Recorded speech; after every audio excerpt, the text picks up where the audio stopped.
ओम नमः शिवाय। ये समूची सृष्टि नियत पर चलती है। ये नियम से ही नियति का निर्माण होता है।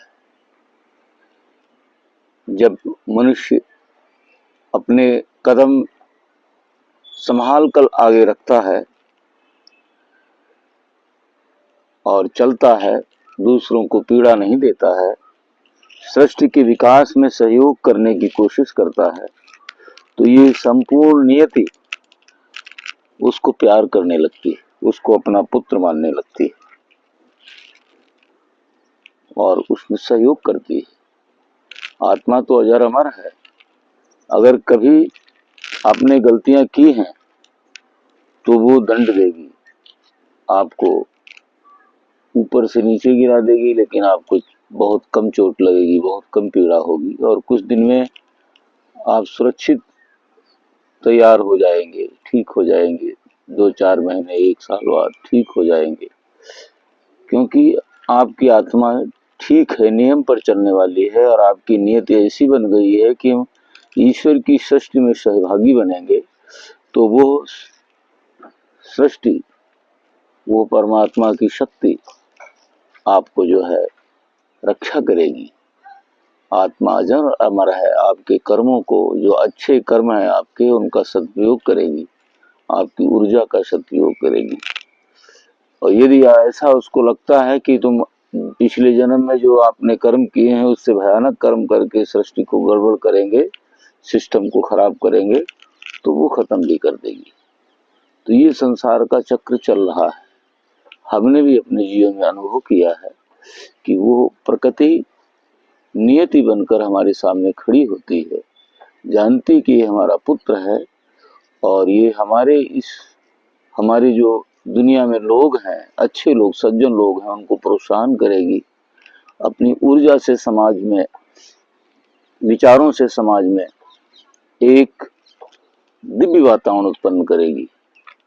तो फिर वो सहयोग करने लगती है और प्यार करने लगती है, मार्गदर्शन करती है और मार्गदर्शन करते करते धीरे धीरे उसको आगे उठा लाती है। जब उसका मनोबल टूटता है, परेशान होता है, तो वही नियति खड़ी हो जाती, कभी दुर्गा बनकर, कभी काली बनकर के, कभी सूरज भगवान बनकर, कहीं ऐसे ही आवाज आएगी और उसका मार्गदर्शन करेगी, कहेगी बेटा ये रास्ता तुम्हारा नहीं, इस रास्ते पे चलो। ये देखिए, एक आपके माता पिता होते हैं जो कितने परिश्रम से पढ़ाते हैं आपको, आपका पालन पोषण करते हैं, रात रात जागते हैं, स्कूल भेजते हैं स्नान कराकर। ये भी एक प्रकृति है।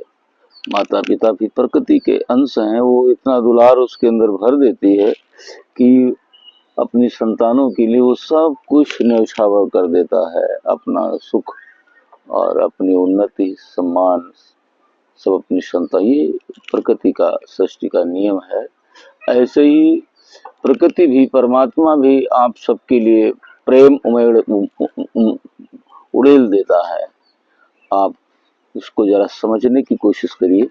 लेकिन फिर भी इस दुनिया में बड़े युद्ध है, अशांति है और छल है, धोखा है, कपट है। ये क्षणिक है।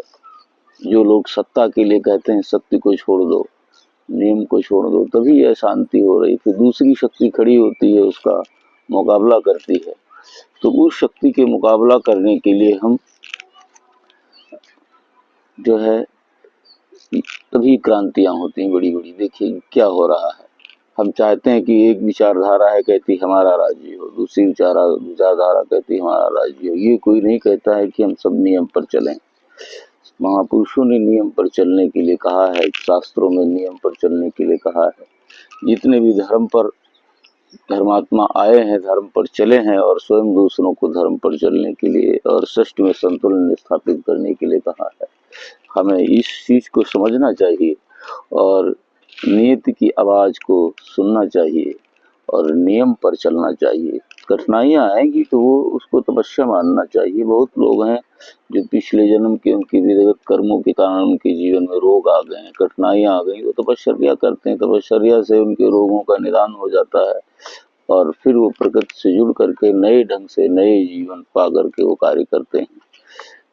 जितने भी शास्त्र पुराण हैं सब में यही कहा है अष्टादश पुराणेषु व्यासस्य वचनद्वयम् परोपकाराय पुण्याय पापाय परपीडनम, दूसरों को पीड़ा मत दो। लेकिन फिर भी लोग नहीं मानते हैं, तो इसका परिणाम उनको भोगना पड़ेगा। और नियति के पास बहुत बड़ी ताकत है। सूर्य को उगा रहा है, सूर्य की और पृथ्वी को अपने स्थान पर घुमा रहा है, सारे ग्रह नक्षत्र सूर्य के चारों ओर घूम रहे हैं। तो और सारा अनंत ब्रह्मांड है, इसको चला रहा है। एक ऊर्जा के रूप में पर्दे के पीछे अज्ञात रूप में, अदृश्य रूप में बैठा है, और वो हमारे आत्मा में बैठा हुआ। अपनी आत्मा को देखें तो सारे संसार को, हम ब्रह्मांड को समझ सकते हैं।